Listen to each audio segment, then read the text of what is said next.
The bitter November wind whipped through Chicago's loop as Maya Chen hurried into Brew and Page's, her favorite refuge from the corporate grind. At 37, she had her life mapped out: senior marketing director at a pharmaceutical firm, a Lincoln Park condo, and a carefully curated existence that left little room for surprises. Her divorce 2 years prior had taught her caution.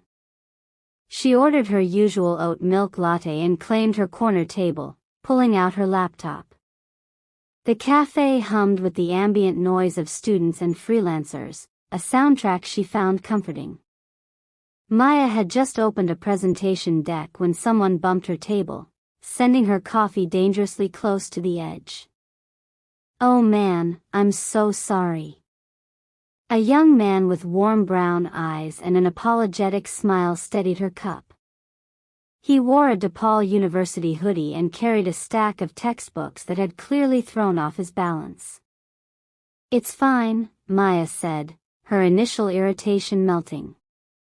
"No harm done. I'm usually more coordinated than this, I swear." He laughed, and something about his genuine embarrassment charmed her. "I'm Jamal. Let me buy you another coffee to make up for almost destroying this one." Maya hesitated. He was young, very young. But his smile was disarming, and she found herself saying yes. When he returned with 2 coffees, he didn't leave. They talked about Chicago, about the upcoming Thanksgiving holiday, about everything and nothing. Jamal was a junior studying architecture, originally from Champaign. He spoke with an enthusiasm Maya had forgotten she could feel, describing buildings the way poets describe sunsets. "You see that building across the street?" Jamal pointed through the window at a historic structure. Daniel Burnham designed it in 1895. People walk past it every day and never notice the craftsmanship in those cornices. Maya found herself seeing the city through his eyes, fresh, full of possibility. When she finally checked her watch, 2 hours had evaporated. She gathered her things reluctantly. "Can I get your number?" Jamal asked, that nervous smile returning. "I'd really like to talk to you again." Maya's rational mind screamed warnings, but she found herself entering her contact information into his phone anyway.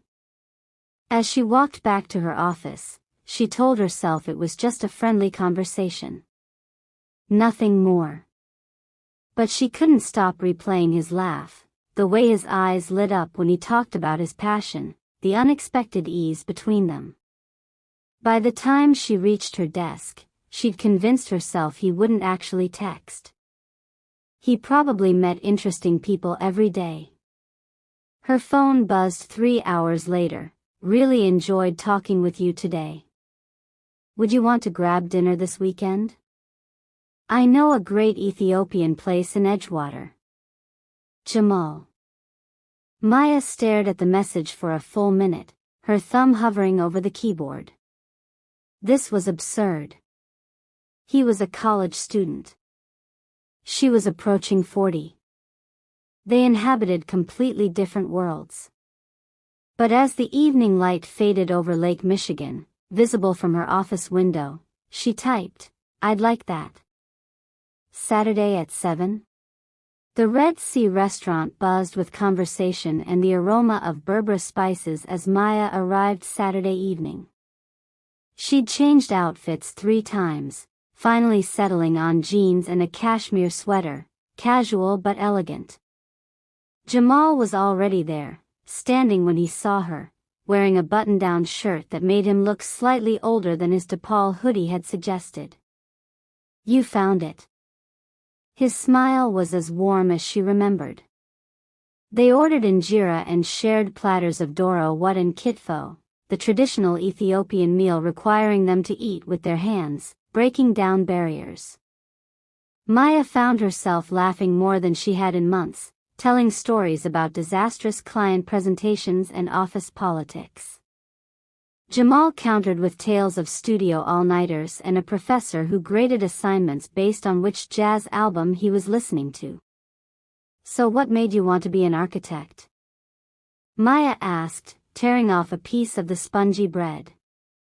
Jamal's expression grew thoughtful. When I was 12, my grandmother's house in Champaign got flooded. We had to rebuild. The architect who worked with her designed this beautiful accessible space that completely changed how she could live. I watched him take this terrible situation and turn it into something better than what she had before. That's when I knew, buildings aren't just structures, they're possibility. The passion in his voice struck something in Maya. When was the last time she'd felt that way about her work? She'd been coasting, collecting a paycheck, checking boxes. Jamal talked about design like it was a calling. What about you? He asked. Do you love what you do? Maya paused, caught off guard by the directness. I'm good at it, she finally said. That's something. But is it enough? The question hung between them. No one had asked her that in years. Everyone assumed that success equaled satisfaction. Jamal leaned forward, genuinely interested in her answer, and Maya found herself being more honest than she'd intended. I don't know anymore. I used to think having everything figured out was the goal. Now I wonder if I figured out the wrong things. They talked until the restaurant started putting chairs on tables. Outside, the November night had turned frigid, and they walked toward the Red Line station, their breath visible in the air. How old are you, Maya? Jamal asked suddenly. Here it was, the moment of truth. 37, she said, watching for his reaction. He nodded slowly. I'm 22. The number settled between them like snow. 15 years. Maya felt the weight of it, the impossibility. But Jamal reached for her hand, and she let him take it. Does that bother you? She asked. Should it? He stopped walking, turning to face her under a streetlight. I haven't felt this comfortable talking to someone in, maybe ever. I don't want to lose that because of numbers. Maya wanted to list all the reasons this couldn't work, the life stages, the experiences, what people would think. But standing there with her hand in his, the city lights reflecting off the lake in the distance, those reasons felt abstract and far away.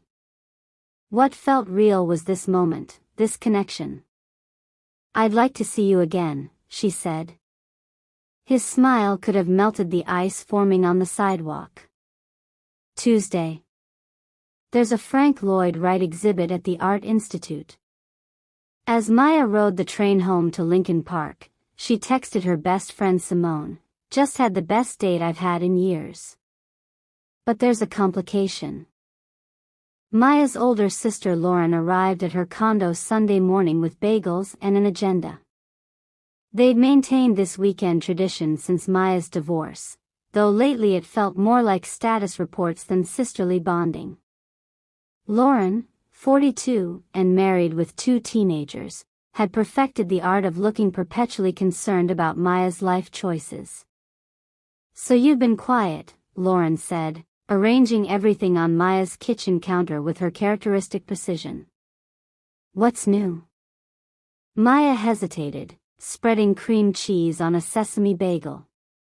Through her floor-to-ceiling windows, Lake Michigan stretched gray and choppy under heavy clouds. I met someone. Lauren's face lit up. Maya. Finally. What's his name? What does he do? His name is Jamal. He's an architecture student at DePaul. Maya kept her voice carefully neutral. A grad student? That's interesting. Different from the corporate types you usually. Not grad school. He's finishing his undergrad. Lauren's smile froze. Maya watched her sister's mental calculation happen in real time, the narrowing eyes, the slight tightening of her jaw. How old is he, Maya? 22. The bagel Lauren was holding dropped onto her plate. You're joking. Please tell me you're joking. I'm not. We met at Brew and Page's, we talked for hours, and I really like him, Lauren. Maya's defensiveness surprised even herself. Like him? Maya, he's practically a child. He's younger than some of the interns at your company. Lauren stood, pacing Maya's open-concept living space. What could you possibly have in common? He can't even legally rent a car yet. He's intelligent, passionate, kind. He's in college. Do you realize how this looks? A 37-year-old woman dating someone who probably still has a fake ID? Lauren's voice rose with each sentence. Mom and Dad are going to lose their minds. Maya felt her stomach tighten. She hadn't thought about telling their parents, who'd already voiced enough concerns about her starting over after the divorce. I don't care what they think. Well, you should. What are you doing, Maya? Is this some midlife crisis? Are you trying to recapture your youth through some kid? The accusation stung because Maya had asked herself similar questions during the sleepless hours of Friday night. But hearing it from Lauren made her defensive. Or maybe I met someone who makes me feel alive again. When was the last time someone asked me what I actually want from my life? When did we all decide that finding connection with someone has to fit into some predetermined box? There's a difference between thinking outside the box and being delusional, Lauren shot back. What happens when he wants to backpack through Europe with his friends, or when you're ready to settle down and he's still figuring out who he is? Have you thought about what you're taking from him? His chance to be young and stupid and make mistakes with people his own age? That hit harder. Was she being selfish? Maya stared out at the lake, remembering Jamal's smile, the ease of their conversation, how he'd held her hand like it was the most natural thing in the world. I've thought about all of it, Maya said quietly. And I'm still going to see him again. Lauren gathered her coat. Fine. But don't come crying to me when this implodes. And Maya? When you introduce him to Mom and Dad, which you'll have to eventually, don't say I didn't warn you. After Lauren left, Maya sat in the silence of her carefully decorated condo. Everything in her life was supposed to make sense: the career trajectory, the financial stability, the age-appropriate choices. But none of it had made her feel the way 2 hours with Jamal had. She picked up her phone and looked at his last text. Can't stop thinking about yesterday. Tuesday can't come fast enough.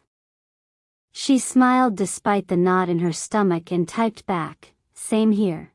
Tuesday's Art Institute date confirmed what Maya already suspected. She was falling for Jamal in a way that defied every logical argument against it.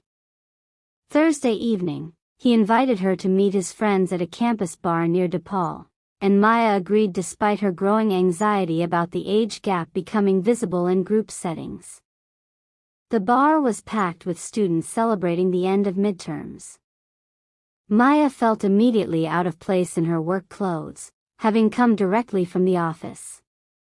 She spotted Jamal at a corner table with 3 other students, all black, all young, all looking at her with undisguised curiosity as she approached. Everyone, this is Maya, Jamal said, standing to pull out a chair for her. Maya, this is Deshawn, Tanya, and Marcus, my studio partners in crime. The famous Maya, Tanya said, her tone unreadable. She had box braids and wore paint-splattered overalls. Jamal hasn't shut up about you all week. Hope that's a good thing, Maya said, trying to sound casual. Depends, Marcus said, his expression friendly but assessing. He was tall and thin, with glasses and an air of intellectual intensity. How'd you two meet? You don't look like a DePaul student. Coffee shop in the Loop, Jamal answered quickly. Maya works in marketing. Marketing, that's cool, Deshaun offered, though his smile didn't quite reach his eyes. How long you been doing that? And there it was, the math problem everyone was trying to solve without directly asking. Maya decided to just lay it out there. 15 years. I'm 37. The table went silent. Maya watched the information register on each face, surprise, calculation, and in Tanya's case, something that looked like disappointment. Damn, Marcus finally said. That's quite an age gap. We're aware, Jamal said, his voice carrying an edge Maya hadn't heard before. Can we just have a normal conversation? But normal was exactly what they couldn't have. Every topic felt like a minefield. When they talked about professors, Maya had nothing to contribute. When Marcus mentioned a new album, Maya didn't recognize the artist. When the conversation turned to student loans and part-time jobs, Maya's corporate salary hung unspoken in the air between them.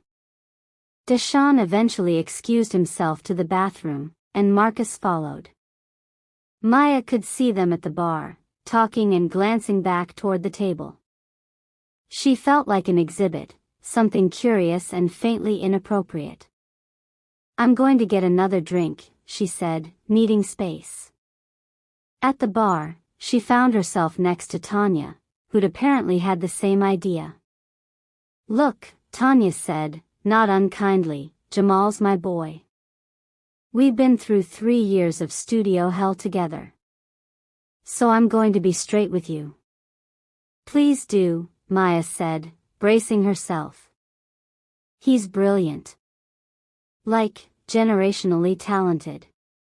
But he's also still figuring out who he is. Last semester, he wanted to drop out and travel. 2 semesters ago, he was convinced he wanted to switch to urban planning. He's growing and changing, you know. Tanya paused, meeting Maya's eyes. What are you getting from this? Because from where I'm sitting, it looks like you've got everything figured out and he's still asking the questions. Maybe I need someone who still asks questions, Maya said. Maybe having everything figured out isn't all it's supposed to be. Tanya considered this. Fair enough. But what's he getting? Besides, you know. She gestured vaguely. Besides what? Come on. A beautiful older woman with money and life experience? That's a fantasy, right? Like, we all joked about it in undergrad, the hot professor, the sophisticated older woman. But those fantasies don't usually turn into relationships. They turn into stories you tell your boys later. The words confirmed Maya's deepest fears, that this was exactly what Lauren had suggested, what everyone would think. That she was a midlife crisis and he was living out some college fantasy. Is that what you think this is? Maya asked. I think Jamal thinks he's in love, Tanya said carefully. I think you might be too. But I also think love isn't always enough when you're in completely different life places. And I think you're the grown-up here, so maybe you should be the one thinking about whether this is fair to him. Maya returned to the table with a forced smile, but the evening had soured. She left early, claiming morning meetings. Jamal walked her to her Uber, his frustration evident. I'm sorry about them, he said. They'll come around. Will they? Maya asked. Or are they asking the same questions I've been afraid to ask myself? What questions? Whether this is real or just a fantasy for both of us. You getting to play with someone outside your usual world, me getting to feel young again. The words hurt to say, but they needed to be spoken. Jamal stepped closer, his voice intense. Is that what you think this is? Because when I'm with you, I feel seen in a way I've never felt before. You listen to me, really listen. You challenge me. You make me think about what kind of person I want to become. That's not a fantasy, Maya. That's real. But your friends. My friends don't know you yet. Give them time. He took her hand. The question is, do you think this is real? Maya looked at him in the streetlight, this young man who'd somehow slipped past every defense she'd built.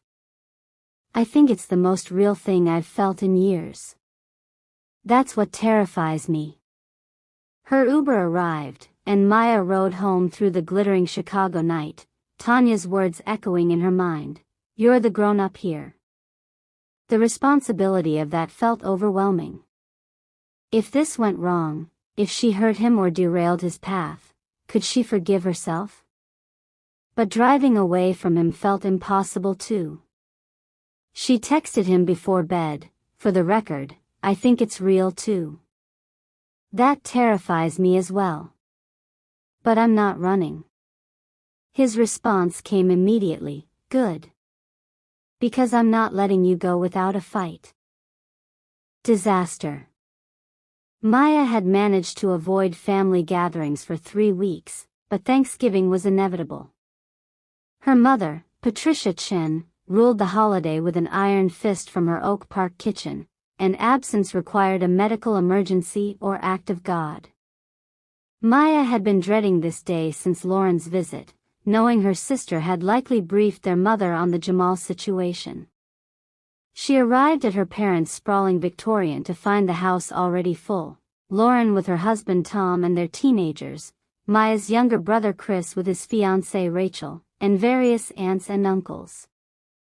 The air smelled of turkey and Patricia's famous stuffing, but Maya's appetite had vanished the moment she walked through the door and saw her mother's tight smile. Maya, darling. Come help me in the kitchen. It wasn't a request. Maya followed her mother into the domain where Patricia had orchestrated 46 years of family meals and interventions. Her mother handed her a peeler and a bag of potatoes without preamble. Lauren tells me you're dating someone. Maya focused on the potato in her hand. I am. She also tells me he's 22 years old. He's very mature for his age. Patricia laughed, a sharp sound without humor. Mature for his age? Maya, listen to yourself. That's what people say about children. You're dating someone young enough to be your. She paused, doing the math. Well, if you'd had him at 15, he could be your son. That's not helpful, Mom. You want helpful? Here's helpful. Patricia set down her own knife and turned to face Maya directly. This is a rebound. You're still recovering from Richard, from the divorce, from feeling like you failed at marriage. So you found someone who makes you feel young and desirable and who isn't going to challenge you the way an actual peer would. That's not what this is. But Maya's voice lacked conviction even to her own ears. Then what is it? Love? Patricia's eyebrow arched. You've known him for what, 3 weeks? Maya, I raised you to be smarter than this. What does he want from you? Besides the obvious. The obvious? A woman with a career, money, a fancy condo. You don't think that's appealing to a college student? Her mother's voice softened slightly. Honey, I'm not trying to hurt you. I'm trying to protect you. This boy is going to break your heart, and worse, you might derail his entire future in the process. Does he even know what he wants from life yet? He wants to be an architect. He's brilliant. He's 22. He has no idea who he is yet. And what about you? Don't you want more children? Don't you want a partner who's at the same life stage, who's ready for the same things? Maya hadn't thought about children in years. After the divorce, she'd filed that possibility under missed opportunities. But her mother's question crystallized something. She and Jamal had never discussed the future beyond their next date. Dinner was an exercise in passive aggression. Her father, usually quiet, made pointed comments about age-appropriate behavior. Chris and Rachel exchanged uncomfortable glances whenever Maya spoke. But it was her 15-year-old nephew Josh who dealt the cruelest blow. "So Aunt Maya, Lauren said your boyfriend is, like, only 7 years older than me?" He said it innocently, but the table fell silent. "That's enough, Josh," Lauren said, but the damage was done. Maya looked around at her family, all these people she loved, and saw judgment in every face. Even Chris, usually her ally, looked concerned. She stood abruptly, her chair scraping against hardwood. "I need some air." Outside on the porch, November's cold bit through her sweater. She was crying before she realized it, years of trying to meet everyone's expectations finally breaking through. She heard the door open behind her. "They're just worried about you," Lauren said, joining her on the steps. "They think I'm pathetic. A divorced woman having a breakdown." "No one thinks that." Lauren hesitated. "Okay, some people might think that. But Maya, can you really not see their point? You and this boy. His name is Jamal. You and Jamal are from completely different worlds. It's not just age. You're established. He's still becoming. How does that work long term? Maybe it doesn't have to work long term. Maybe it just has to work now." But even as Maya said it, she knew it wasn't true. She was falling in love with Jamal, and she wanted a future with him even if that future seemed impossible. "Then why are you crying?" Lauren asked gently. Maya didn't have an answer. She left dinner early, apologizing to her mother and ignoring the knowing look Patricia gave her. In her car, she sat for a long time before starting the engine. Her phone showed 3 texts from Jamal, sending her funny Thanksgiving memes and telling her he missed her. She called him instead of texting back. "Hey." His voice was warm, happy. "How's family dinner?" "Honestly? Terrible." Maya wiped her eyes. "What are you doing?" "Just left my parents' place in Champaign. About to drive back to the city." "You okay? Can I see you tonight?"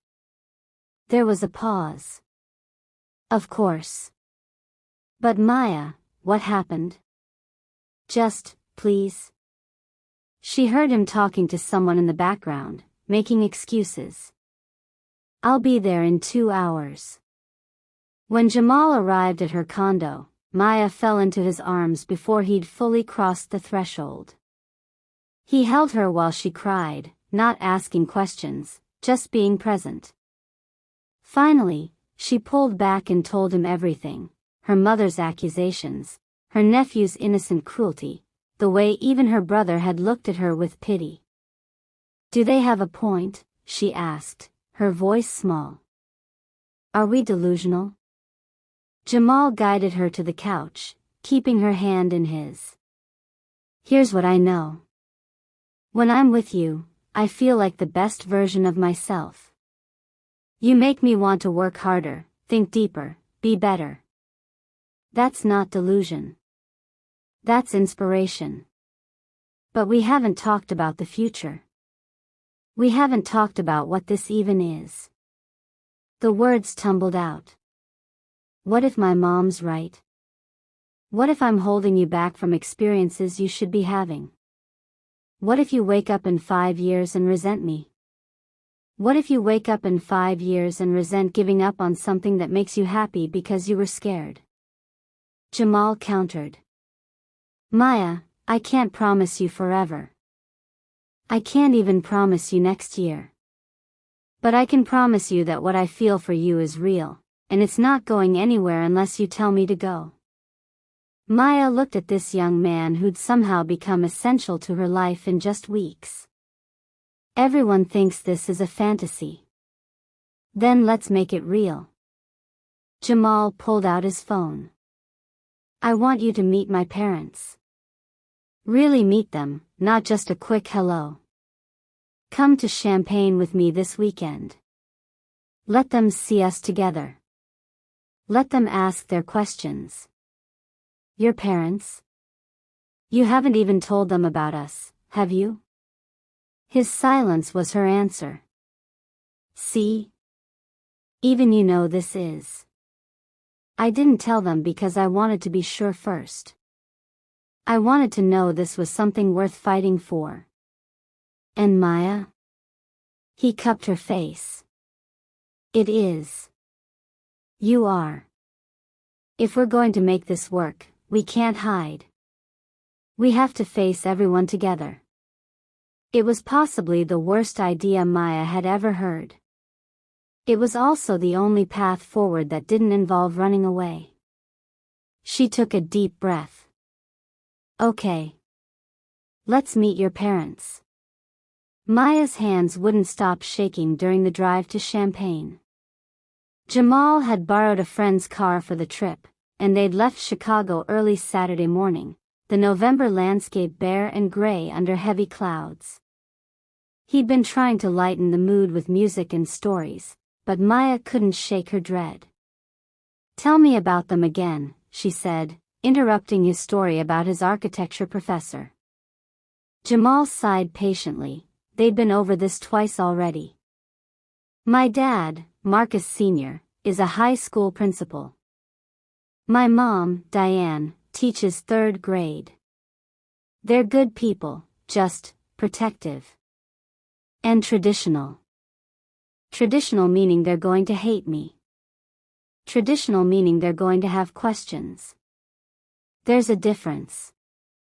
He reached over and squeezed her hand. Maya, they're going to love you. How could they not? The Williams family home was a modest ranch in a quiet neighborhood, with a well-maintained lawn and a basketball hoop in the driveway. As they pulled up, Maya saw curtains move in the front window. They'd been spotted. Diane Williams opened the door before they reached it. She was a petite woman in her late 40s with warm brown skin and natural hair styled in a beautiful salt and pepper afro. Her smile was welcoming, but her eyes were sharp as they assessed Maya. Mom, this is Maya Chen. Maya, my mother, Diane. Miss Chen, so nice to meet you. Diane's handshake was firm. Come in, come in. You must be freezing. The house smelled like cinnamon and coffee. Marcus Sr. emerged from what looked like a home office, a tall, broad-shouldered man with graying temples and the same warm eyes as his son. His handshake was even firmer than his wife's. Maya. I've heard a lot about you. His tone was neutral, giving nothing away. They settled in the living room, surrounded by family photos spanning decades, Jamal as a baby, as a gawky middle schooler, in his DePaul acceptance photo. Maya felt the weight of his history in every frame, the childhood she'd never shared, the family traditions she'd never been part of. Diane brought out coffee and homemade coffee cake. So, Maya, Jamal tells us you work in pharmaceutical marketing? Yes, ma'am. I'm a senior director at Mercer Pharmaceuticals. Senior director. That's impressive. You must have been in the industry for quite some time. There it was, the first probe. Maya set down her coffee cup. 15 years. I graduated from Northwestern in 2010. She watched Diane do the math, saw the slight tightening around her eyes. Marcus Sr. leaned forward in his chair. That would make you, what? 37? Yes, sir. The silence that followed felt like judgment solidifying into form. Finally, Diane spoke, her voice carefully controlled. Jamal is 22. I'm aware, Mrs. Williams. Are you? Marcus Sr.'s voice had an edge now. Are you aware that my son is still figuring out who he is? That he's got 2 more years of school, then probably grad school if he wants to make it in architecture? That he's at a stage of life where he should be focused on building his future, not, he stopped, clearly editing himself. Not dating me, Maya finished quietly. I didn't say that. You didn't have to, Dad, Jamal interjected. And this is exactly why I didn't want to. Why you didn't tell us for 3 weeks. Diane's voice rose slightly. Baby, we're your parents. When you bring a woman home, we're going to have concerns, especially when that woman is. She too seemed to struggle for words. Old enough to be his babysitter? Maya offered. She could feel tears threatening and fought them back. I understand your concerns, Mrs. Williams. I have them too. But I care about your son. Do you? Marcus Sr. stood, his height suddenly intimidating. Or do you like the way he makes you feel? Young again? Desirable? Because my son has his whole life ahead of him, and I'll be damned if I watch him throw away opportunities because some older woman is going through a midlife crisis. Marcus. Diane gasped, but Maya could see the agreement in her eyes. Jamal shot to his feet. That's enough. You don't get to talk to her like that. We're your parents. We get to tell you when we think you're making a mistake. Son, I'm not saying Maya is a bad person. You're just saying she's too old for me. That I'm too young to know what I want. That this is all some fantasy. Jamal's voice shook with anger. You're saying exactly what everyone else is saying, and I thought you'd at least try to understand. Understand what? Diane asked, her own frustration breaking through. Baby, you're 22. You haven't experienced enough of life to make this kind of decision. What happens when you graduate and want to travel? Or when you get your first real job in some other city? Or when you meet someone at your own stage of life? What if I don't want those things? Jamal challenged.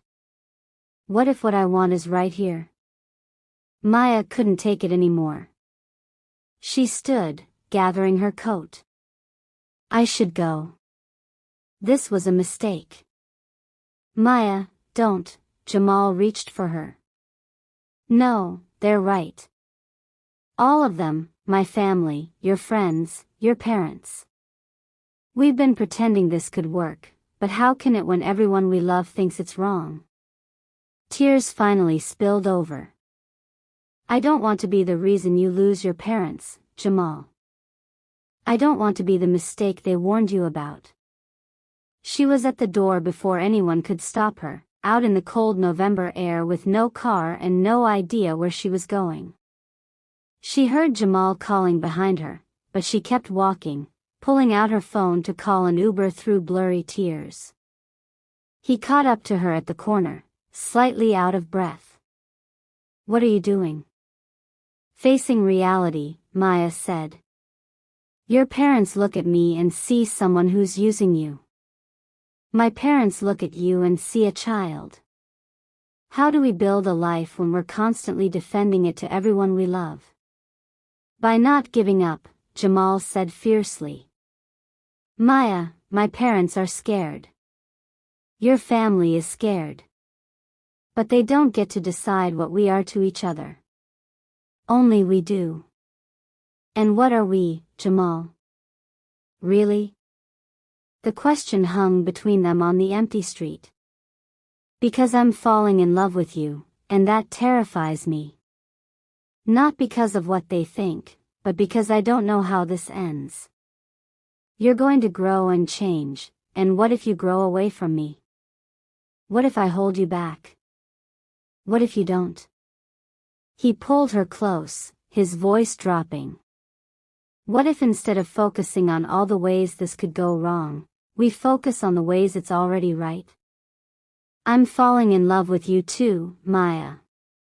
And yeah, it's scary, and yeah, everyone has opinions, but the only opinion that matters is yours and mine. Your parents will come around or they won't. But I'm not giving you up because they're afraid. He kissed her forehead. Come back inside. Let's have the hard conversations. Let's answer their questions. Let's fight for this. Maya looked back at the house, where she could see Diane and Marcus Sr. standing in the doorway, watching. The idea of facing them again made her stomach turn. But the idea of walking away from Jamal felt impossible. Okay, she whispered. Let's fight. They walked back to the house hand in hand. The conversation that followed was brutal. Marcus Sr.'s concerns about power dynamics, Diane's fears about Jamal's future, Maya's admission that she didn't have all the answers. But something shifted when Maya looked Diane in the eye and said, I love your son. I don't know how to make this easy or make sense to everyone else, but I know that I've never felt this way about anyone, and I'm willing to work through every single concern you have because he's worth it. By the time they left Champagne that evening, nothing was resolved. But Diane had hugged Maya goodbye, whispering, just don't hurt my baby. And Marcus Sr. had shaken her hand again, his grip just slightly less crushing. In the car heading back to Chicago, Jamal said, that was the hardest thing I've ever done. Your parents hate me. My parents are protective. There's a difference. He glanced over at her. They'll come around. And even if they don't, Maya, I choose you. Those 4 words settled something in Maya's chest that had been unsettled since the day they met. Maybe everyone else's doubts didn't matter. Maybe all that mattered was the choice they kept making to show up for each other. I choose you too, she said. December brought Chicago's first real snow and a growing tension that neither Maya nor Jamal wanted to acknowledge. They'd settled into a routine, dinners at her place, study sessions where she worked on presentations while he drafted building plans, weekends exploring the city. On the surface, it worked. Beneath, fissures were forming. The breaking point came on a Friday night. Maya had invited Jamal to her company's holiday party at the Peninsula Hotel, a black tie event she usually dreaded. But this year, she had someone to bring, and despite her concerns about the professional crowd's judgment, she wanted him there. Jamal showed up at her condo in a rented tux that made him look absurdly handsome but also highlighted his youth. At the party, surrounded by Maya's colleagues and their spouses, all professionals in their 30s and 40s, the age gap became a chasm. Maya. Her colleague Jennifer approached with her husband Dan. This must be your friend? My boyfriend, Jamal, Maya said firmly, hating the hesitation in Jennifer's voice. Nice to meet you. Jamal shook their hands with perfect politeness. Maya's told me about your work on the new cardiac drug launch. Oh, you're in pharma too? Dan asked. No, I'm studying architecture at DePaul. The word studying hung in the air like an admission. Maya watched Jennifer and Dan exchange a glance that she'd become expert at interpreting: surprise, calculation, pity. How interesting, Jennifer said in a tone that meant the opposite. What year are you? Junior. Well, senior after Christmas break. Wonderful. So young to have such clarity about your career path. Jennifer's smile was sharp. Dan and I were just talking about our daughter's college search. She's a junior too, in high school. Where did you go to high school, Jamal? Maya wanted to disappear. She watched Jamal's jaw tighten as he realized he was being categorized, measured against Jennifer's teenage daughter. Champaign Central, he answered evenly. Graduated 2020. The pandemic class. That must have been difficult. Jennifer turned to Maya. I didn't realize you were dating someone so young. Good for you, embracing your cougar era. She said it like a joke, but Maya felt the sting of humiliation. Around them, conversations paused. Other colleagues turned to look, curiosity evident on their faces. If you'll excuse us, Maya said tightly, guiding Jamal away before she said something career-limiting. But the damage was done. Throughout the evening, Maya felt eyes following them. At the bar, her boss made a comment about robbing the cradle. A VP asked Jamal if he was old enough to drink. By the time they left, Maya was vibrating with anger and shame, not at Jamal, but at herself for caring what these people thought, and at them for making her relationship feel like a scandal. In the Uber home, Jamal stared out the window in silence. I'm sorry, Maya finally said. Jennifer is awful, she's always been awful. It's not just Jennifer. His voice was flat. It was everyone. I was a curiosity. A scandal. Your boy toy. That's not how I see you. But it's how they see us. He turned to face her, and Maya saw something in his eyes she hadn't seen before: doubt. Maya, do you realize that was the first time I've been around your professional life? You've kept me separate from that whole world. Because I knew they'd be judgmental. Or because you were embarrassed? The question cut deep.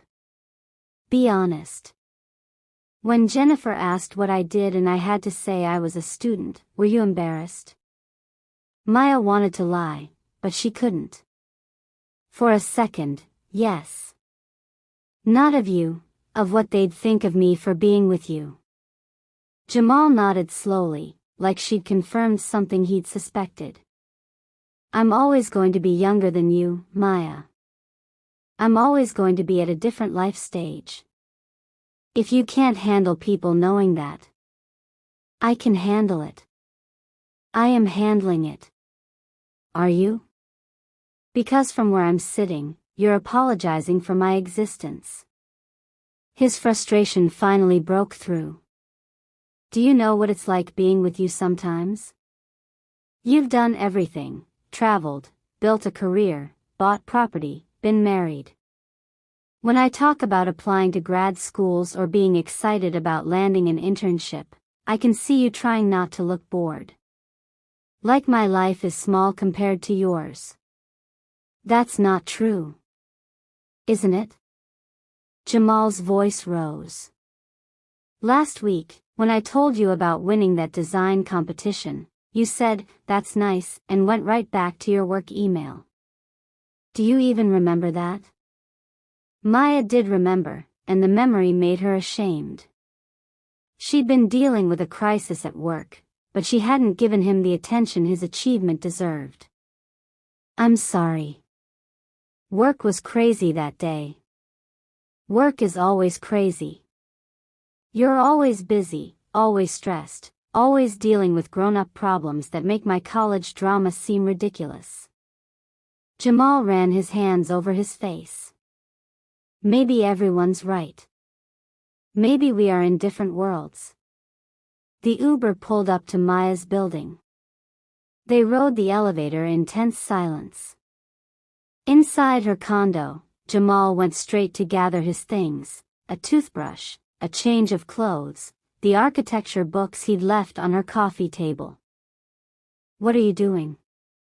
Maya asked, panic rising. "I think I need some space to think." He wouldn't meet her eyes. "About whether this is actually working or if we're just forcing something that doesn't fit." "Jamal, please. Don't leave like this." He finally looked at her, and the pain in his eyes broke her heart. "Maya, I love you. But I don't know if love is enough when I constantly feel like I'm not enough. Not successful enough, not mature enough, not whatever enough to fit into your life. You are enough. You're more than enough. Then why do I feel like I'm always playing catch up? Why does it feel like you're waiting for me to grow up?" His voice cracked. "I'm not your project, Maya. I'm not something you can mentor into the partner you actually need. I don't need you to be anyone but who you are. But who I am is 22. And tonight, that felt like a problem for you." He picked up his bag. "I need to figure out if I'm trying to be someone I'm not just to keep up with you. And you need to figure out if you actually want to be with me, or if you want to be with who you think I could become." Maya watched him walk to the door, every instinct screaming at her to stop him, to say something that would make this right. But what could she say? He wasn't wrong. She had been embarrassed tonight. She did sometimes zone out when he talked about school. She had been thinking of their relationship in terms of potential, where he'd be in 5 years, who he'd become, rather than accepting who he was now. "I do want to be with you," she said quietly. "The real you. Not some future version." Jamal paused at the door. "Then prove it. Because right now, it doesn't feel that way." He left, and Maya sank onto her couch, the silence of her perfectly decorated condo pressing in from all sides. Her phone buzzed with a text from Simone, her best friend who'd been conspicuously quiet about the relationship. "How was the party?" Maya called her instead of texting. "It was a disaster," she said when Simone answered. "And now Jamal's gone and I don't know if he's coming back." She told Simone everything: the party, Jennifer's comments, the fight, Jamal's accusations. When she finished, she expected sympathy. Instead, Simone sighed. "Maya, I love you, but I have to ask, what are you doing?" "What do you mean?" "I mean, what's your endgame here? Because from where I'm sitting, you're trying to fit a square peg in a round hole. You want a partner who can match you professionally, socially, emotionally. Jamal can't do that yet because he's still becoming who he's going to be. But he makes me happy." "Does he? Or does the idea of him make you happy? The escape from your regular life, the excitement of something new and different?" Simone's voice was gentle but firm. "You're at a point where you need stability, someone who can be a true partner. He's at a point where he needs freedom to grow and make mistakes. Those needs are fundamentally incompatible. So you think I should end it?" "I think you should ask yourself if you're holding on because you love who he is, or because you're afraid of being alone again. And I think you need to consider what's best for him too. Is being with you helping him become who he's meant to be, or is it forcing him to skip stages of development he needs to go through?" After they hung up, Maya sat in the dark, watching snow fall over Lake Michigan. Everyone in her life was telling her the same thing: this relationship was a mistake. The only person who'd believed in it was Jamal, and now even he was doubting. She picked up her phone and looked at their text thread, full of inside jokes and sweet messages and plans for a future that suddenly seemed impossible. Her finger hovered over his contact. Instead of calling, she opened her notes app and started writing. Not to him, but to herself. A brutal accounting of every moment she'd made him feel small, every time she'd prioritized work over his achievements, every instance where she'd treated their age gap as a problem instead of just a fact. The list was longer than she wanted to admit. When she finished, Maya understood what she had to do. Not what everyone else wanted her to do, but what she needed to do to either save this relationship or set Jamal free. Either way, things couldn't continue as they had been. She texted him, "You're right. We need to talk, really talk. But not tonight. Take your space. When you're ready, I'll be here. And I'll do better. I promise." His response came an hour later, "Okay." One word, but it was enough to let Maya sleep that night, even if her dreams were troubled. A week passed before Jamal reached out.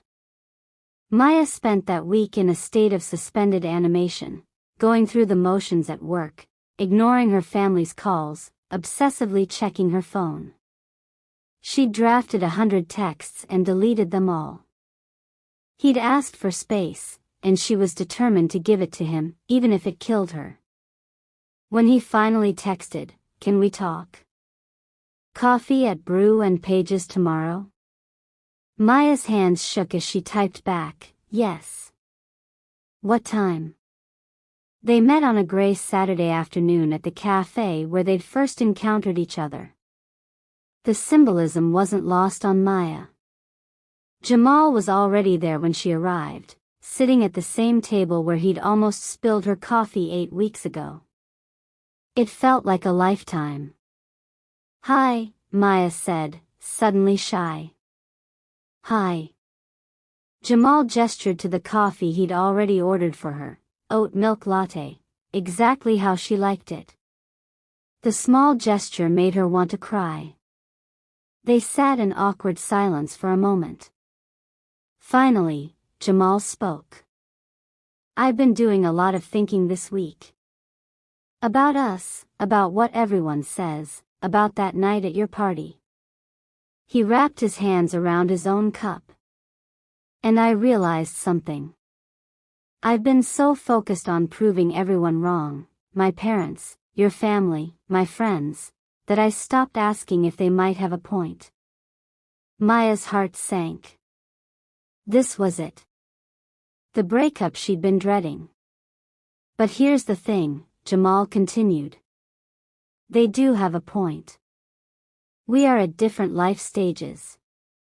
You have figured out things I'm still learning. There is an imbalance in experience and resources and maturity. All of that is true, Jamal. But it's also true that I love you.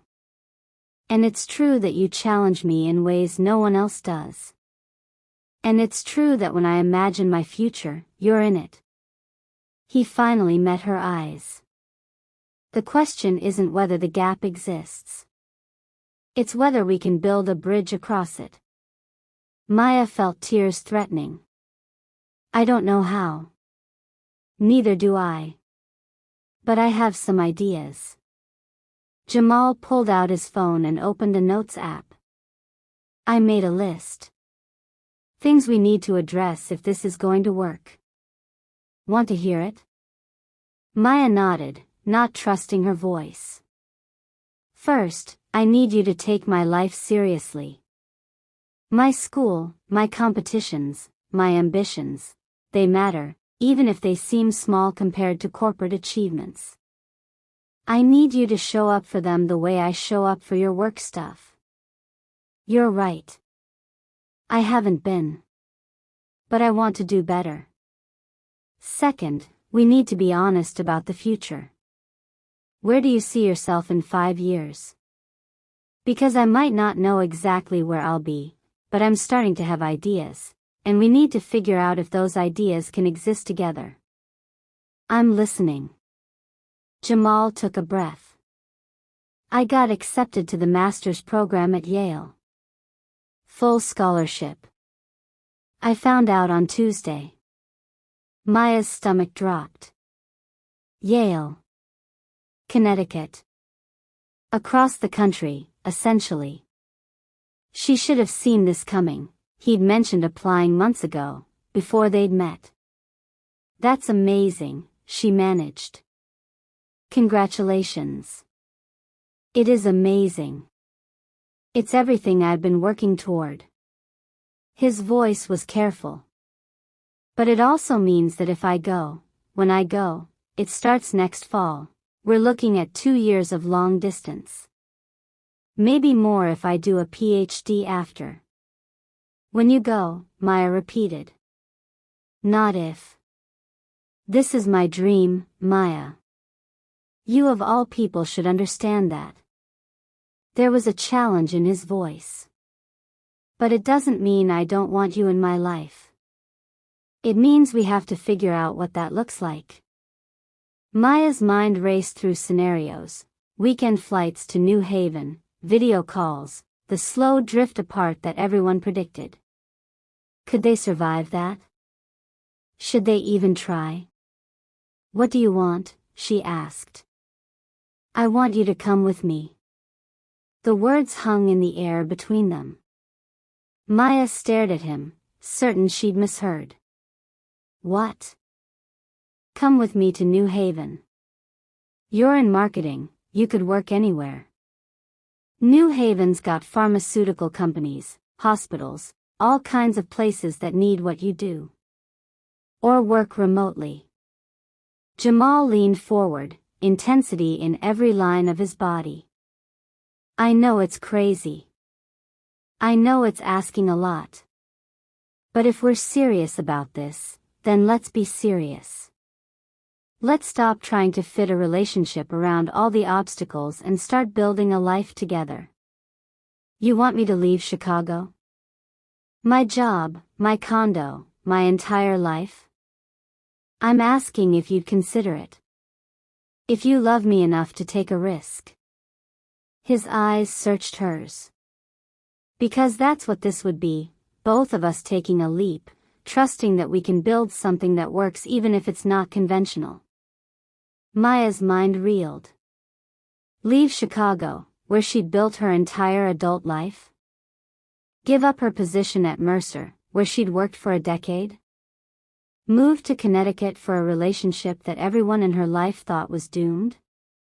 That's not fair, she said. You're asking me to give up everything. I'm asking you to choose me. The way I'm choosing you by even considering staying in Chicago and giving up Yale. Jamal's voice rose slightly. Do you think this is easy for me? Yale is the best architecture program in the country. But I'd give it up if it meant keeping you. I'm asking if you do the same. You can't give up Yale. That would be insane. Then come with me. I need time to think about this. Maya felt like she was drowning. This is my entire life, Jamal. My career. Can happen anywhere. Mine can't. There are only a handful of top architecture programs, and I worked my ass off to get into the best one. He wasn't angry, but he was frustrated. I'm not saying drop everything tomorrow. I'm saying we have 9 months to figure this out. To see if we can make this work for real, not just for right now. And if I can't? If I can't leave everything I've built? Jamal was quiet for a long moment. Then I guess we'll know that we weren't meant to make it. Because Maya, I'm going to Yale. With or without you. The question is whether you want to be part of my journey, or if you're only interested in a relationship that fits neatly into your existing life. It was the ultimatum she'd been dreading. Not, choose me or your career, but, grow with me or stay where you are. Put that way, it didn't seem unfair. It seemed honest. Can I ask you something? Maya said. Why me? Really? You could date anyone, someone your age, someone who wouldn't complicate your life. Why fight so hard for this? Jamal reached across the table and took her hand. Because you're the first person who ever made me feel like who I am right now is enough, even while making me want to be better. Because you listen when I talk about buildings like they're poetry. Because you're brilliant and funny and you challenge me without making me feel small. Because when I think about success, real success, it doesn't mean anything if you're not there to share it with. Maya felt tears spill over. I love you.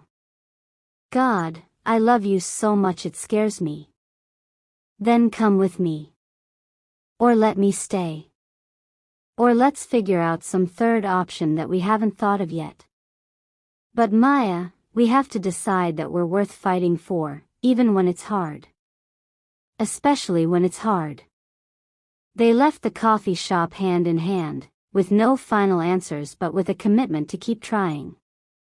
In Maya's condo that evening, they made lists, practical things like job markets in New Haven, the cost of living, whether Maya could negotiate remote work. But they also talked about the deeper questions. Could their relationship survive the pressure of her uprooting her life? What if she resented him for it later? What if he resented her if he stayed? I need to talk to my boss, Maya finally said. See if remote work is even possible. And I need to talk to my family. And I need to talk to my parents. Tell them about Yale, about asking you to come. Jamal pulled her close. This is terrifying. Completely terrifying, Maya agreed. But also maybe the first real thing I've done in years. Everything else in my life has been safe, planned, predictable. This is, not that. Is that good or bad? Maya thought about her perfectly curated life, the career she'd built step by methodical step, the condo she'd decorated to match Pinterest boards, the future she'd imagined that looked exactly like what everyone expected. And then she thought about Jamal, who'd crashed into her world like a beautiful disruption, making her question everything she thought she wanted. I think it's good, she said. I think safe and predictable was slowly killing me, and I didn't even know it. They made love that night with a new desperation, both aware that they were standing at a crossroads. In the morning, wrapped in her sheets with snow falling outside, Jamal traced patterns on her shoulder. Whatever you decide, I'll understand, he said quietly. If New Haven is too much, if you can't leave your life here. Stop. Let me at least try before you give me an out. Maya kissed him. You're worth fighting for, Jamal Williams. Even if everyone thinks I'm crazy. Especially because everyone thinks you're crazy, he said with a small smile. The road ahead was uncertain, filled with difficult conversations and impossible logistics. But for the first time since they'd met, Maya felt like they were facing it together rather than being battered by it from different sides. Maya requested a meeting with her boss, Gerald Morrison, on Monday morning. She'd rehearsed her pitch over the weekend. Professional, rational, emphasizing her productivity and results. Gerald had been her mentor for 5 years. If anyone would understand, it would be him. New Haven. Gerald's bushy eyebrows rose as he leaned back in his leather chair. Connecticut? It's a major metropolitan area with several pharmaceutical companies and hospitals. I've researched opportunities. Maya, I'm going to stop you right there. Gerald's expression was unreadable. Are you doing this for a man? The question, so direct, threw her off her rehearsed script. I'm doing this for my relationship, yes. But also for myself. Your relationship. Gerald pulled up her personnel file on his computer. You've been with Mercer for 10 years. You've built your career here. You're up for VP consideration next cycle.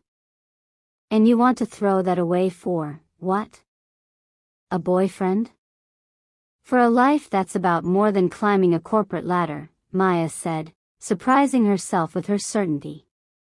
Gerald, when was the last time you saw me excited about my work? Really excited? He didn't answer, which was answer enough. I'm good at this job. But I don't love it anymore, if I ever did. And I've met someone who makes me want to prioritize living, not just achieving. Maya took a breath. I know how this sounds. Trust me, I've had this conversation with myself 100 times. But I'm asking, is there any possibility of remote work? I'd come back from major meetings, I'd maintain my accounts. No. Gerald's voice was firm but not unkind. Maya, I like you. You're talented. But our senior positions require on-site presence. If you moved to Connecticut, you'd be giving up your role here. I could maybe keep you on as a consultant, but not at your current salary or level. Maya had expected this, but hearing it still hurt. 10 years of work, evaporating because of a choice that everyone thought was insane. I understand, she said quietly. Do you? Because I'm going to be honest with you, and I'm saying this as someone who cares about your career. You're about to make a huge mistake. Gerald leaned forward. I don't know anything about your boyfriend, but I know you.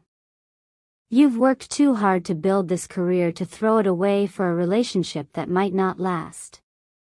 Most don't. What if it does last? What if I choose my career and lose something irreplaceable? Then you'll build a new relationship with someone who doesn't require you to sacrifice everything you've worked for. His tone softened. Maya, I made this mistake once. Left a good position to follow my first wife to Seattle. The relationship fell apart within a year, and I had to rebuild my career from scratch. I'm trying to save you from that pain. What if you'd stayed? Would that relationship have survived? Gerald shrugged. Probably not. But at least I wouldn't have derailed my career for nothing. The conversation haunted Maya as she left his office. Was she about to make the biggest mistake of her life? She called Simone from her car. He said no to remote work, Maya said without preamble. I'm sorry, babe. But maybe it's a sign. A sign of what? That I should stay in a job that doesn't fulfill me anymore because it's safe? A sign that you're about to upend your entire life for a 22-year-old. Simone's frustration broke through. Maya, I've been trying to be supportive, but come on. You're talking about giving up a 6-figure salary, your home, your entire support system for a guy you've known for 2 months. 3 months. And yes, I am. Because the alternative is staying in a life that feels like I'm sleepwalking through it. That's not fair. You have a good life here. Great, actually. Friends, family, career success. That isn't enough anymore. Don't you get it? I've been doing everything right, checking every box, and I'm miserable. Then Jamal showed up and reminded me that life is supposed to be about more than safety and achievement. Simone sighed. What does your family say? I haven't told them yet. I'm telling them tonight. This should go well, Simone said sarcastically. Call me after. You're going to need someone to talk to. The Chen family emergency dinner meeting was held at Lauren's house in Evanston. Maya's parents drove in from Oak Park, Chris came from his apartment in Wicker Park, and Lauren presided over the kitchen table like a judge. Maya felt like she was on trial. Let me make sure I understand, Patricia said slowly. You want to leave your job, sell your condo, and move to Connecticut. For a boy you've been dating for 3 months. For a relationship that's important to me, yes. A relationship with a college student, her father added. Robert Chen had been mostly silent during Maya's previous relationship discussions, but his disapproval was evident now. Maya, this is insanity. You're throwing away everything, Lauren said. Your career, your home, your life here. For what? Love? She said it like it was a naive concept. Maya, love isn't enough. You need compatibility, timing, similar life goals. We have those things, Maya insisted, though even she wasn't sure anymore. Do you? Chris spoke up for the first time. Real talk, sis, does he even want you to do this? Because from where I'm sitting, this sounds like you're chasing him. He asked me to come. Did he? Or did he say he was going to Yale and you decided to follow? Chris pushed. There's a difference. Maya replayed the conversation in her head. Jamal had said, come with me, but he'd also said he was going regardless. Was she following him, or were they moving forward together? I'm not chasing him. We're building a life together. You're building a life together, Patricia repeated. You and a man who hasn't even finished college. Maya, what happens when you get to New Haven and he's busy with school, making new friends, living his life? What happens when you've sacrificed everything and you're sitting in some apartment with no job, no friends, no life of your own, waiting for him to have time for you? The image her mother painted was terrifying because Maya had imagined exactly that scenario at 3 a.m. during sleepless nights. That won't happen, she said without conviction. Baby, I'm not trying to hurt you. Patricia reached across the table for Maya's hand. I'm trying to protect you. You're vulnerable right now, the divorce, feeling like you missed something, wanting to feel young again. And this boy came along at the right time. But vulnerability isn't the same as love, and making major life decisions while you're vulnerable is how people destroy their lives. My life isn't destroyed. I'm choosing to change it. By following a kid to grad school. Lauren's voice rose. God, Maya, listen to yourself. This isn't romantic. It's pathetic. You're a successful, accomplished woman, and you're acting like some desperate. Stop. Maya stood, her chair scraping against the floor. I'm not desperate. I'm in love. And maybe you're all right.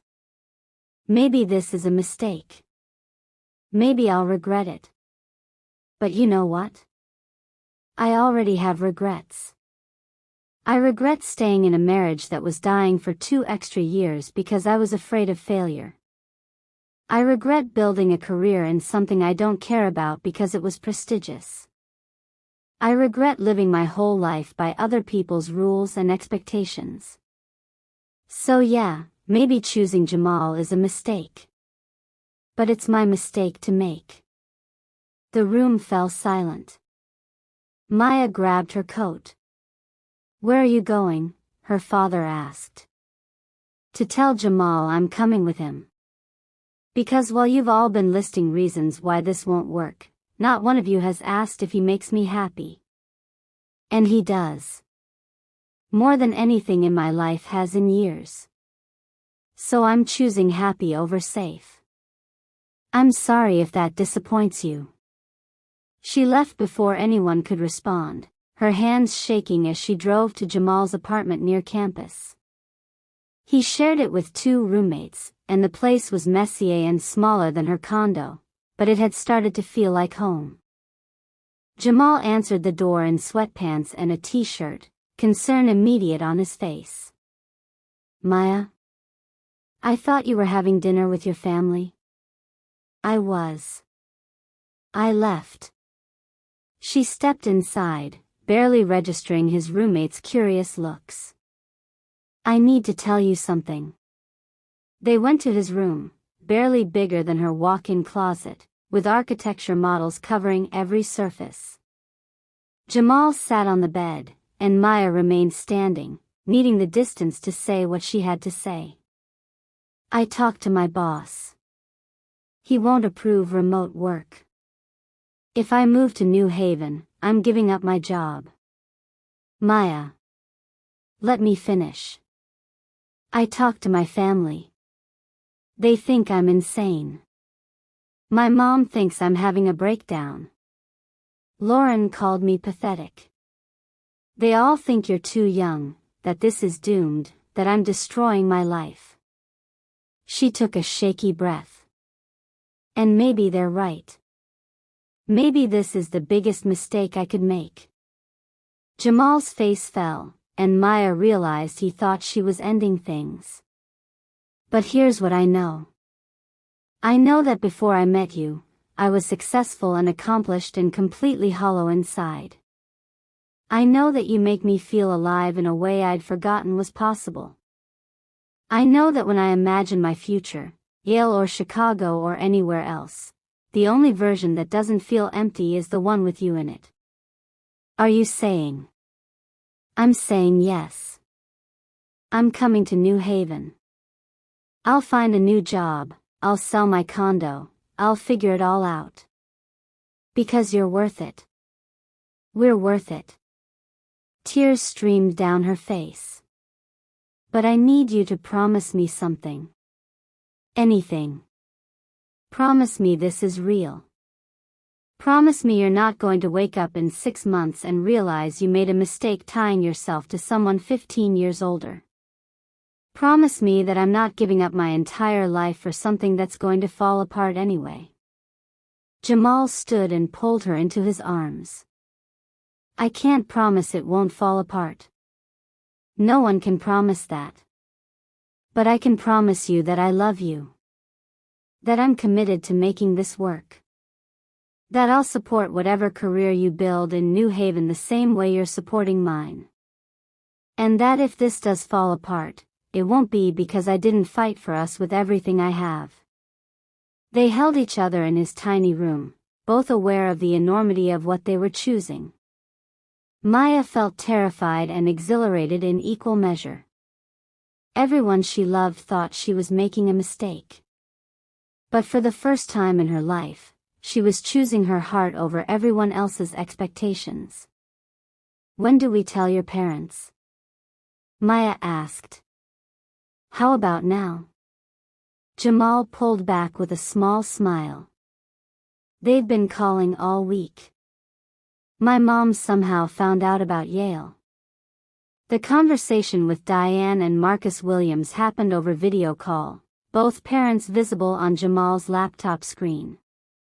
When Jamal told them about Yale, and about Maya's decision to move with him, the silence was deafening. Finally, Diane spoke. Maya, honey, you're giving up your job for this? Yes, ma'am. And you're sure? Because once you do this, it's going to be hard to undo. I'm terrified. But I'm sure. Marcus Sr. rubbed his face, looking older than he had at Thanksgiving. Son, you understand what she's sacrificing for you? I do, Dad. That's why I'm going to spend every day proving she made the right choice. Diane's eyes filled with tears. Then I guess we better start looking at apartments in New Haven. Because you're both going to need help making this transition. It wasn't the wholehearted approval Maya had hoped for, but it was acceptance. After they hung up, Jamal pulled up apartment listings and job boards, and they started the overwhelming process of planning their future. Are we really doing this? Maya asked as midnight approached. Looks like it. Jamal grinned, and despite everything, the fear, the uncertainty, the impossibility of it all, Maya felt joy bubble up in her chest. It's insane. Completely insane, he agreed. But also kind of perfect. Maya's condo sold in 3 weeks to a young couple who loved the lake view. She gave her notice at Mercer, worked her transition plan, and said goodbye to a decade of her professional life. Some colleagues understood, most thought she'd lost her mind. Gerald wished her luck with a handshake that felt like judgment. Packing up her carefully curated life took longer than she expected. Each item required a decision: take it to New Haven, donate it, sell it. Lauren helped, though she spent half the time trying to talk Maya out of the move. It's not too late to change your mind, Lauren said as they bubble-wrapped wine glasses. You could find a condo in Connecticut, keep your options open. I'm not keeping options open. I'm all in. Maya taped another box. I know you don't understand, but I need you to support me anyway. Lauren sighed. I'm trying. I really am. It's just, you're my little sister. I've watched you build this amazing life, and now you're choosing a different kind of amazing life. One that might fail spectacularly, but at least it'll be mine.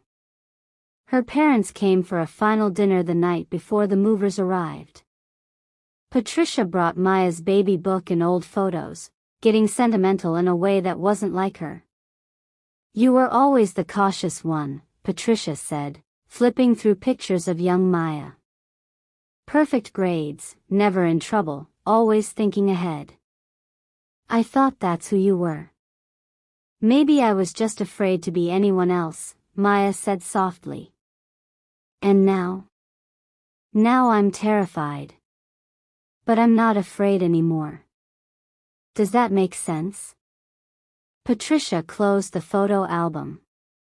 Your father and I are trying to understand. We don't want to lose you over this. You won't lose me. I'll visit. You'll visit. And Mom? Maya took her mother's hand. What if you're wrong? What if Jamal and I make it? What if this is the best decision I ever made? Then I'll apologize for doubting you. Patricia's smile was sad. But Maya, even if it doesn't work out, even if this boy breaks your heart, promise me you won't think you failed. Promise me you'll see it as you being brave enough to try. They hugged, and Maya felt the complicated love of family, support mixed with fear, hope tangled with doubt. The day of the move, Jamal showed up with his friends from school. Deshaun, Marcus, and Tanya had warmed to Maya over the months, seeing how happy she and Jamal were together. They loaded boxes with good-natured teasing and genuine affection. You sure about this, white lady? Deshaun joked, carrying Maya's desk. Chicago's gonna be boring without her. Nah, New Haven's lucky to get them both, Tanya said, and Maya felt acceptance wash over her.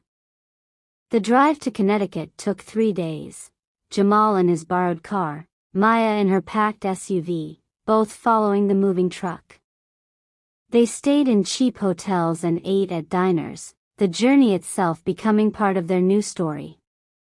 New Haven revealed itself slowly as they drove into the city on a bright March morning. It was smaller than Chicago, definitely colder, but there was a charm to the historic buildings and university energy. New Haven revealed itself slowly as they drove into the city on a bright March morning.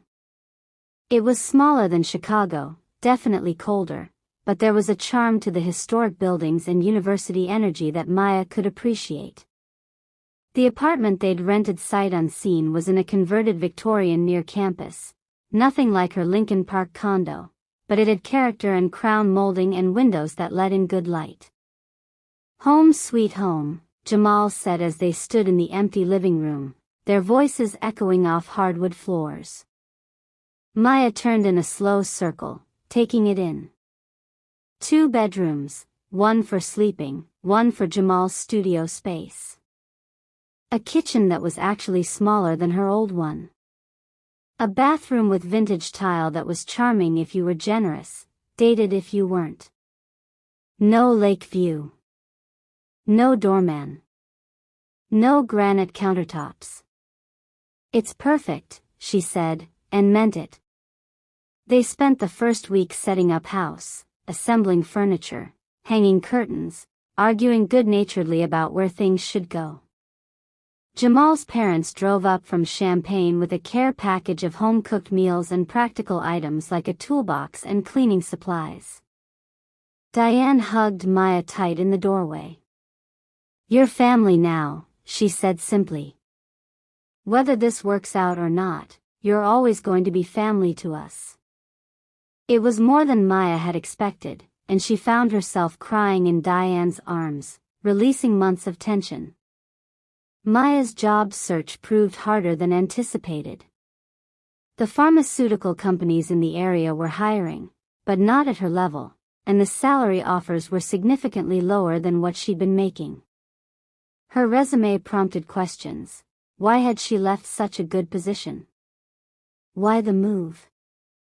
The age thing came up too, subtly, when interviewers met Jamal if he stopped by to walk her home from interviews. "Maybe I need to try something different," Maya said one evening, frustrated after her 5th rejection.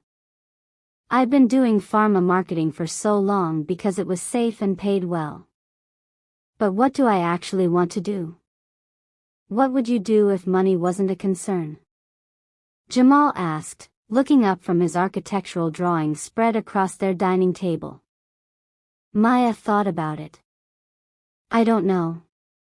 I've never asked myself that question." "Well, now's your chance." He set down his pencil. "You have some savings. I have my scholarship.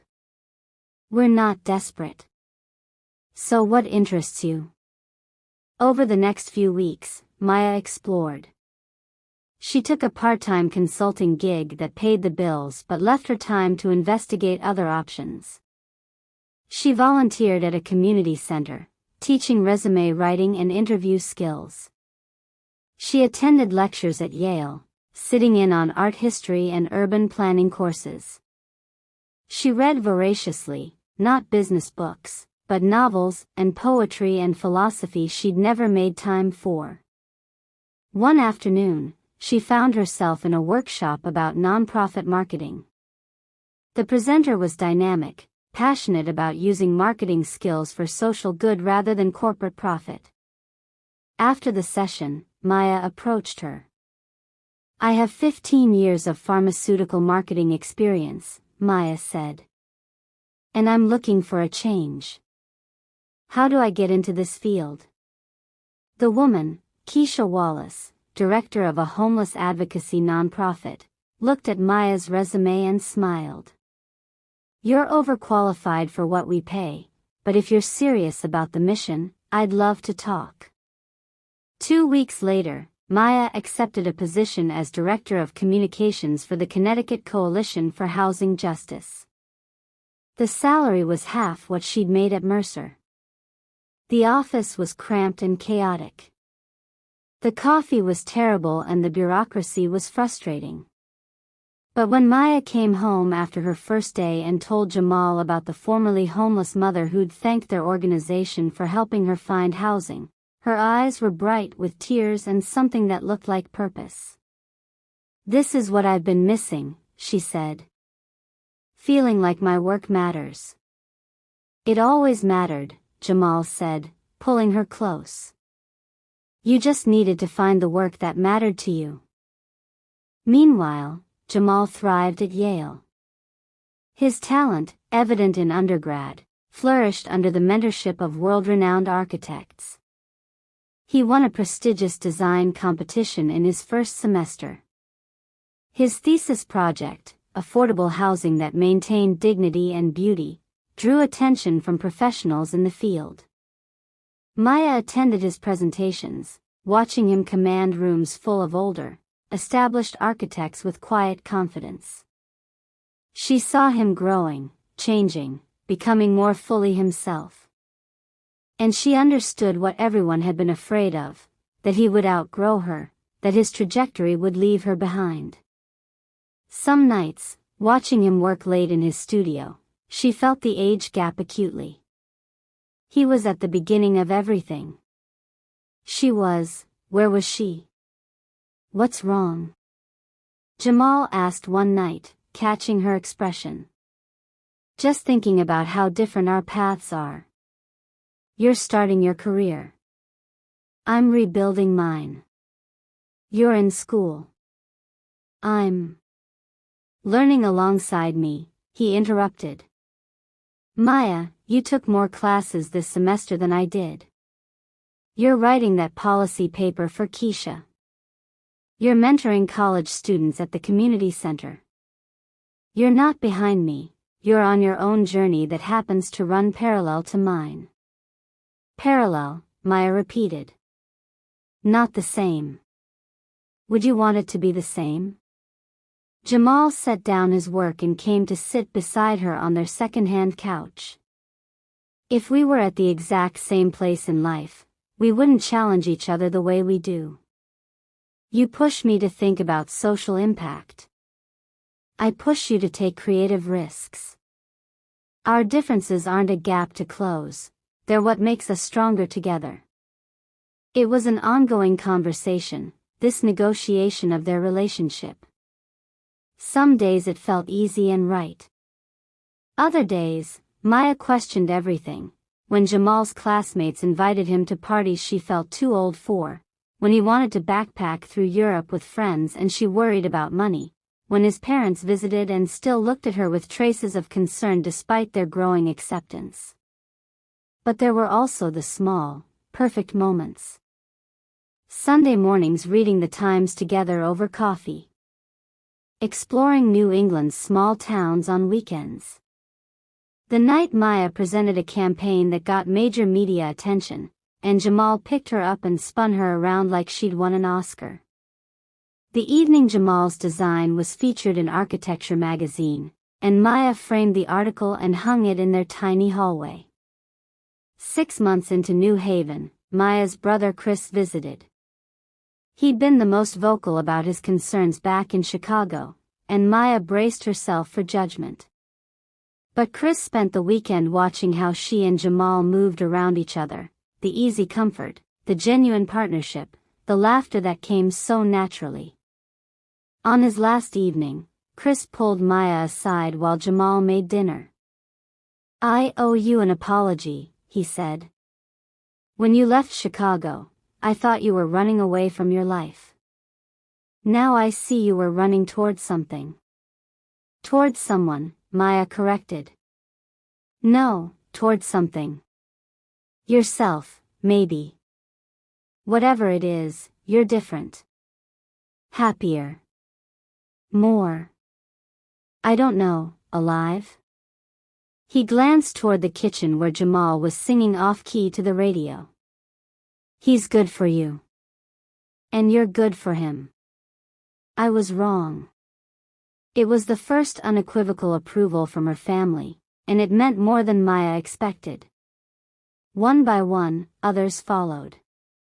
Lauren visited and admitted the relationship seemed healthier than Maya's marriage had been. Patricia and Robert came for Thanksgiving, and while there was still awkwardness, there was also warmth. The biggest test came at the end of Jamal's first year. He was offered a prestigious internship in Dubai, 6 weeks working with a renowned firm on a major sustainable housing project. It was an opportunity he couldn't pass up, but it also meant their first significant separation. Go, Maya told him when he hesitated. This is your dream. I'll be here when you get back. You could come, he offered, but they both knew she couldn't. Her job didn't offer that kind of flexibility yet, and they couldn't afford 2 plane tickets. The 6 weeks were harder than Maya anticipated. The time difference made communication difficult. She found herself falling back into old patterns, overworking, staying late at the office, avoiding their empty apartment. She made new friends in New Haven, but she also felt Jamal's absence acutely. When he returned, tan and energized and full of stories about Dubai's architecture and culture, Maya felt a moment of panic. He'd had this incredible experience, grown in ways she hadn't witnessed. What if the gap between them had widened? I missed you, was the first thing he said, dropping his bags and pulling her close. Every amazing building, every sunset, every moment. I wished you were there to share it. Tell me everything, Maya said, and he did. For hours, they sat on their couch while he showed her photos and sketches and told her stories. And Maya realized that growth didn't have to mean growing apart. It could mean bringing new experiences back to enrich what they'd built together. As Jamal's second year at Yale approached, they had the conversation they'd been avoiding. What happened after graduation? I've had offers, Jamal admitted. Good firms in New York, San Francisco, even one in Singapore. But Maya, I'm not making any decisions without you. Where do you want to build our life? It was the first time he'd explicitly said, our life, with such certainty about the future. Maya took his hand. I want to build it wherever we can both thrive. Not where I'm following you or you're following me, but where we're choosing together. They made a list of cities that had opportunities for both of them, places with architectural firms for Jamal and nonprofit scenes for Maya. They talked about whether they wanted to stay on the East Coast or return to the Midwest. They discussed the possibility of marriage, of children someday, of what their shared future actually looked like. What changed? Maya asked one night. Why do you believe in us now when everyone said we'd never work? Jamal considered the question carefully. I think we both had to prove it to ourselves before anyone else would believe it. We had to get through the hard stuff, your family's disapproval, my parents' concerns, the logistics of the move, our first separation. Every obstacle we cleared made the foundation stronger. And we're still different, Maya pointed out. You're still 15 years younger. We're still at different life stages. Yeah, but that's not the liability everyone thought it would be. It's just, our thing. The quirky detail in our love story. He grinned. Besides, when you're 50 and I'm 35, it'll barely seem like a gap at all. When I'm 50? Maya raised an eyebrow. That's pretty presumptuous. Is it? Jamal's expression grew serious. Because I'm planning on being there for all of it, Maya. 50, 60, 70. If you'll have me.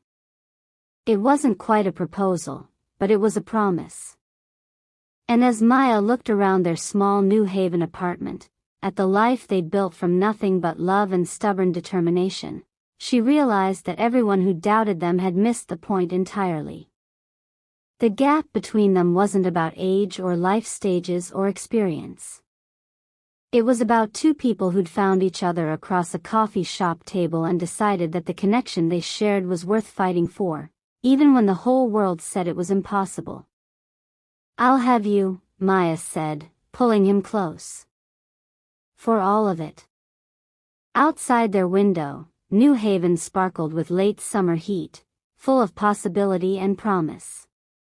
They'd proven everyone wrong, not by erasing the differences between them, but by building a love strong enough to bridge them.